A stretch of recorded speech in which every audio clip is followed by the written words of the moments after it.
আমরা তাওহীদের পথ থেকে পিছপা হইনি। আরে ভাই, তুমি যদি শিরকের পথে চলে পিছপা হতে না জানো, আমি তাওহীদের পথে চলে কেন পিছপা হব? তুমি যদি বাতিলের পক্ষে চলে লড়াই করতে প্রস্তুত হও, আমি হকের পথে থেকে লড়তে আমার কিসের ভয়? তুমি যদি বাতিলের পক্ষ হয়ে লড়াই করার জন্য ময়দানে নামতে পারো, আমিও হকের জন্য শুধু ময়দানে নয়, রক্ত দেওয়ার জন্য প্রস্তুত আছি। ইমামে আজম আবু হানিফা রহমতুল্লাহ আলাইহি হকের পথে অটল থাকতে গিয়ে সেই যুগে কারাগারে বিষ প্রয়োগ করে তাকে হত্যা করা হয়েছে। ইমামে আহমদ ইবনে হাম্বল রহমতুল্লাহ আলাইহি হকের ঝান্ডা সমুন্নত করবার জন্য সেই যুগে তাকে কারাগারের অন্ধকার প্রকোষ্ঠে নিক্ষিপ্ত হতে হয়েছে।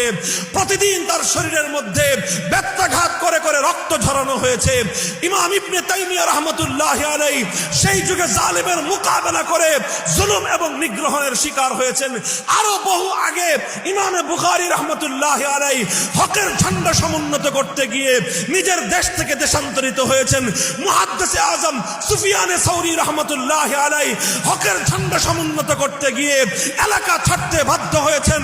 এভাবে আস্তে আস্তে আমাদের যুগ পর্যন্ত শাইখুল হিন্দ মাহমুদ হাসান দেওবন্দি রহমতুল্লাহ আলাইহি বাতিলের মোকাবেলা করতে গিয়ে মাল্টার আন্দামান দ্বীপের